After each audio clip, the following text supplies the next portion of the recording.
Hello everyone, welcome back to the channel. In this video I'll be sharing my RBI Grade B 2023 marks and result. I think result is known to most of you that I have not cleared this year.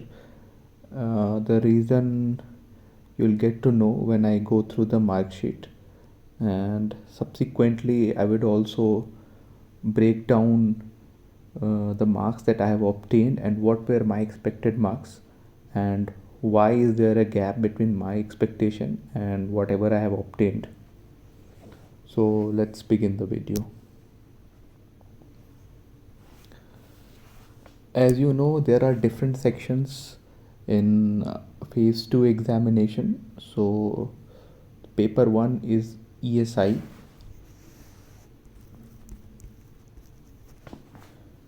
and it has two sections, 50 marks objective and 50 marks descriptive. So in the objective section I have scored 25 out of 50. In the descriptive I have scored 32 out of 50 and overall score is 57.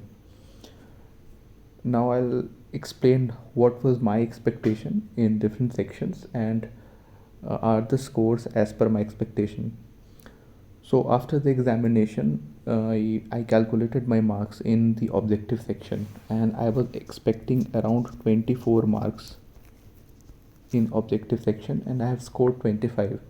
The variation is because there are some 1 mark questions to which you are not very clear what exactly the questions were and what you have marked. So it is very difficult to recall the 1 markers in ESI section, and objectives of ESI is very difficult. And in my opinion, this year any score more than 18 is a good score. After I have seen many mark sheets, I can come to this conclusion. So it's a decent score in my opinion. Coming to the descriptive part, I think I have scored more than what I expected in descriptive. My expectation was to score around 30, and here they have given me 32. This is because I think because I've done a lot of answer writing practice when I was a UPSC aspirant, and I have a fairly decent typing speed. Because of these reasons, I am pretty confident when I am typing answers in descriptive sections, and contrary to many, I am more comfortable in writing answers in economic and social issues topic than finance and management. The reason is simple, because I think there is so much of content that I have learned while preparing the GS that I can easily reproduce most of the content here in ESI. But despite that, usually what I have observed is that ESI is always the lowest scoring paper out of all 3 papers in the phase 2. So I've scored 32 marks here, and I think I'm fairly satisfied with this 32 because I think it is better than what I expected. And secondly, I remember that there were a few difficult questions in 15 markers this time in ESI with reference to specific reports. So as far as I remember, I did not read any of those reports. I had only generic understanding of the topics, of the keywords which was mentioned in the report, and I just used my knowledge, and to the best of knowledge I tried to reproduce it in the examination, and that is what worked, I think.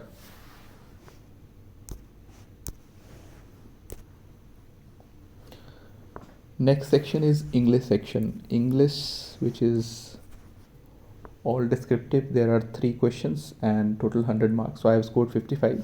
I think this is one of the most disappointing marks in my mark sheet, in my opinion, because last year my score was 70 in English, and this year I thought I had written even better answers. Because frankly, I'll tell you, last year when I was giving phase 2 examination, so essay section it was good and Prezi was good, and in the comprehension section I mostly copy pasted the answers, so I did not make a lot of changes in the structuring of sentences. I just copy pasted the answers from the paragraph directly, and surprisingly I got 70 marks last year. So I thought this year I'll do even better, and the reason was, in the comprehension I actually tried to make my own sentences and answer in my own words. So number one, maybe that backfired because this might have led to some grammatical errors which even I'm not aware of, or some typographical mistakes. Number two, in the Prezi section, I forgot to give the title of the Prezi. So maybe 3 to 4 marks because of the structure, and uh, it is very basic. I should have given the title to the Prezi. It was not explicitly mentioned this year. Last year it was explicitly mentioned, so I mentioned the title. But this year I could not mention the title, and that has dented me surely in English. Third thing is, I have seen that the marking of English has been uh, not very liberal this year, because many mark sheets I have seen, and I think the highest is 73, and very few people are more than 65. So average score in English this year has definitely gone down from the random observation what I have done, and that is also one of the reasons of me scoring less marks in English this year.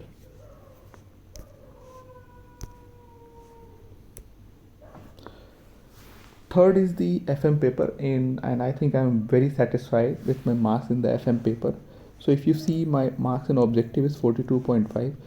Honestly, I was expecting 40 marks in objective, and I was very sure that I'm not getting more than 40, because clearly three questions, my three questions were wrong. So three, no, not three, in fact 4 questions were wrong. Three were from 2 markers, and two were from 1 markers. So like that, I was expecting 40 marks, but I don't know, they have given me 42.5. So either I marked something else in the paper, or there is some issue in their answer key. I'm not sure what has gone wrong, but my expectation was 40. Coming to descriptive paper, so I think descriptive paper for 10 markers, I wrote really good answers. I had solid content on the 10 markers that they asked. But in the 15 markers, two questions, one was on the personality, so which was very easy question. So I answered that question really well. But the first question, which was 14 principles of Henry Fayol, honestly, I remembered only two or three, hardly three principles as far as I remember, and the rest I made up. And I don't know what I wrote in that question, but I made sure that I completed that question, and I wrote something which is relevant to the topic, right? So that is how I managed that answer, and maybe it worked. So I always think that you should not leave any question blank. You should always try to attempt it and give your best. And I remember when I was typing in the exam, halfway after writing the answer, I ran out of words because I did not had all the 14 points of Henry Fayol. So I completed the paper of finance and management, and then I came back again to that question in the descriptive, and then I typed the complete answer with whatever knowledge I had. So that is what I did in the finance descriptive part. So overall it is 77.5 out of 100. So I'm my overall score is 189.5 in the phase 2. I was frankly honestly expecting around 195. The reason is because I expected good marks in English, but because this has gone down, I my scores have gone down, and this has also cost me this score in English, I'll say.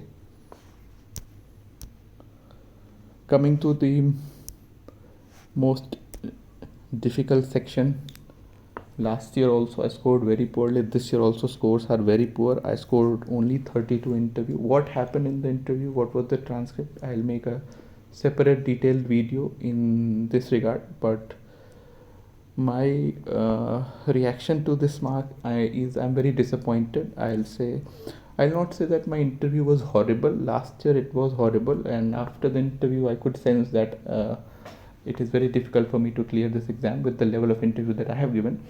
But this year I was not very disappointed. Yes, I was not satisfied with how the interview went, but I think I did not make any fundamental mistake this year. But yes, there were few questions which I should have answered, but I could not answer. Despite that, I feel that the marks that I have been awarded because I could not answer two questions which I should have been answering, I think it is slightly harsh, and it makes it makes it difficult for me to comprehend that what the board is exactly looking for. I mean, maybe board is asking for too much from some of us, and maybe I don't know. I mean, logically, it's not making sense to me.